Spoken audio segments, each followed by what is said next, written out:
دلته به د حکومت او د رعیت ترمنځ فاصله پیدا کړي، دلته به داسې موضوعات راپورته کړي چې په هغه کې اختلاف راشي.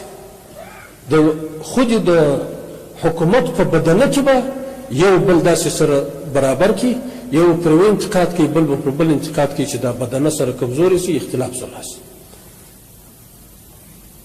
د دغه اختلاف په نتیجه کې به امارت ته منځ ځي، بس ختمېږي. او که وحدت پر ځای علماو حکومت مابینځ کې فاصله ختمه شوه، هغه څوک چې د فاصلې کوشش کوي د هغې کنټرول وشي، او د حکومت او د رعیت ترمنځ فاصله ختمه شوه، هغه څوک چې د فاصلې کوشش کوي هغه ختم شي. نن په تبلیغاتو کې هم دا کوشش دی، امارت په سپکو الفاظو یادوي، بدې خبرې پسې کوي. ولې پسې کوي؟ سخته ناروا خبره ده.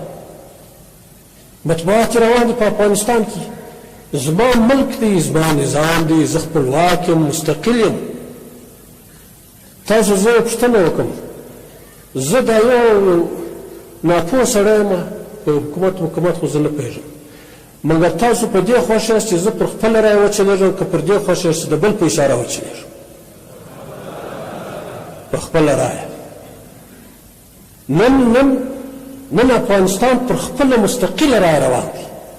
د الله جل جلاله یو عظیم فضل و احسان دی، مستقل دی، د بل په اشاره کار نه کوي.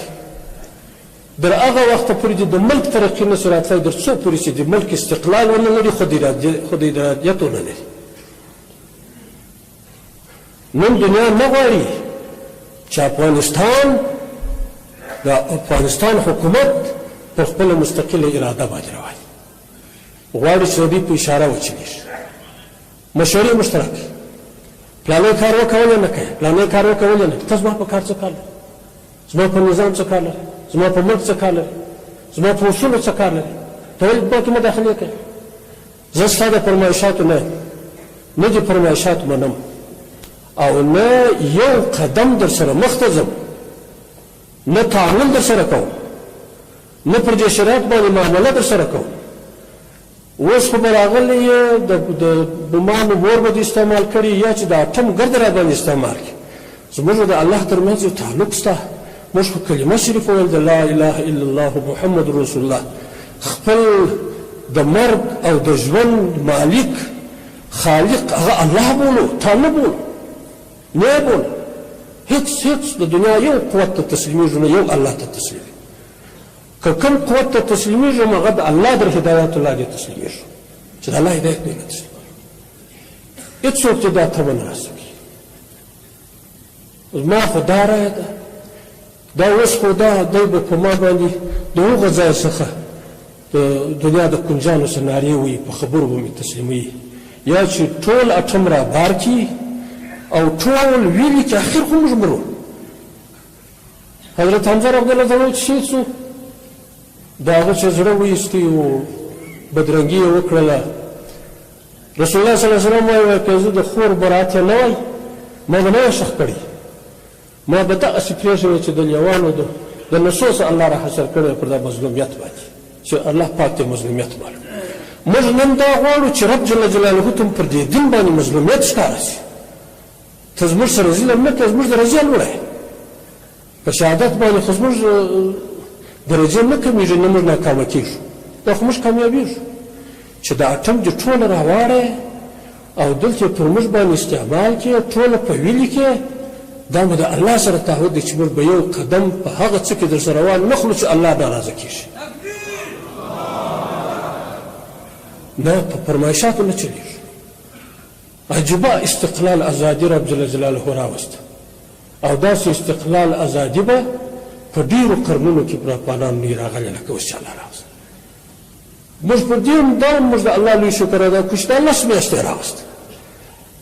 دا لس میاشتې چې رب جل جلاله د دې علماو د دې مجاهدینو پر لاس باندې په ټول افغانستان، مکمل افغانستان کې الله پاک امن او امان راوستی، دا هم ډېره غټه د خوشحالۍ خبره ده، دا هم ډېره د نعمت لوی نعمت د الله دی، دا هم یو لوی افتخار دی، دا هم یو لوی ویاړ دی چې رب جل جلاله مجاهدینو ته په برخه کړي. خو د دې بقا په دې باندې ده چې دا ټول سره متحد سي، سره یو سي.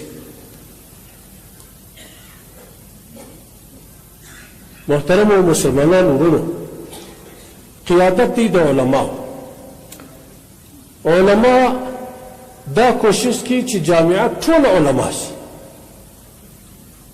دا کوشش کوي علم ته به ترقي ورکوي، او اقتصاد چې دی دا د ملک امنیت ورته شرط دی چې دا د ملک امنیت رالي خود په خود باندې الله پاک جل شانه اقتصاد برابري،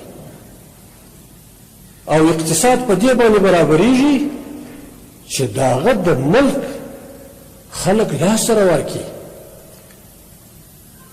تاسو پر خارجي مرستو باندې اتکا مه کوئ، نه خارجي مرستې موږ پورته کولی شي، نه موږ اقتصاد را سمولی شي. اقتصاد که مو سموي د احتیاج څخه مو باسي، د غربت مو باسي، استقلال او ازادي ته مو راباسي، هغه د خپل همت دی، خپله لاس سره ورکړئ. تاجران دې راشي، څه خوف لري، څه خطر لري، راشي په دې خپل ملک کې سرمایه ګزاري وکړي، د خپل ملک آباد کړي، د خپله بودیجه سره شریکه کړي، شرکتونه جوړ کړي. تاسو اوس کافرانو ته انتظار هغه به ستاسو سړک در جوړوي، هغه به ستاسو کوڅه در جوړوي، هغه به ستاسو ملک در جوړوي. لاس سره ورکړئ، 500 روپۍ سره کښېږدئ، یو شرکت سره جوړ کړئ، کوچني کوچني شرکتونه د ملک ټول آباد دي. راجي سي خپل ملک ته دې راشي، او دا خلک چې بهر کې وسي د افغانستان په خلاف باندې دسیسې جوړي، دې ته دا وایي چې دا د پتنخو مړه سو، د جنګ اور مړ سو، نور دا اور مه بلوئ، دا اور که بل کړئ ټول افغانان در سره مخالف دي. اوس ماپه درته کړې ده، راځئ دلته کښېنئ، په دا ملک کې خپلې شپې تېروئ. هغه عزت چې په خپل ملک کې لري د بل په ملک کې نه لري، د کافر په ملک کې تاسو عزت نه لري. ولې ځان بې عزته کوئ؟ نه یې ستا زوی لري، نه یې ستا کورنۍ لري، نه یې ته لرې.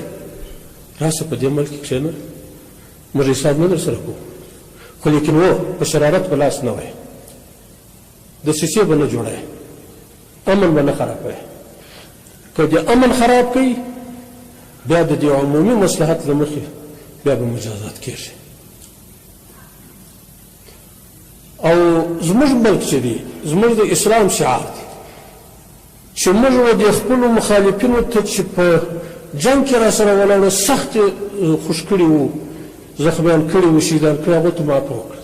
یعنې د دې اراده نه لرو چې د چا څه انتقام واخلو، ولو کې وژل یم یو او حق مو هم دی چې ځینې وایي. نو د بل مسلمان په حق کې به کله بد اراده ولرو، یا د ملت د یو وګړي په حق کې به څنګه د ظلم اراده ولرو، دا ډېره بعیده ده. که زموږ د ملک ګاونډیان دي دا د هېڅ احساس نه کوي چې موږ به د دې په حق کې بد اراده لرو، موږ هېڅ بد اراده نه لرو. موږ اسلام د سلامتیا نوم دی، سلامتیا غواړو، امن غواړو، صلح غواړو، ارام ژوند غواړو، اسلامي نظام غواړو. بس دا هم ټول واضح شیان دي. نه د بل په اشاره باندې کار کوو، نه د بل په قومنده باندې کار کوو، په خپله اراده مستقل. که پرېکړه را سره کوي، څوک خبره را سره کوي، په ډاډه زړه دې را سره وکړي چې موږ ورسره وکړو، هغه مو خبره ده. داسې نه وي چې موږ په بل تناو پورې تړلي یو، دوی را باندې بې باوره دي چې نن به یوه خبره راته وکړي، هغه تړلی تناو به بیا بل څه وایي.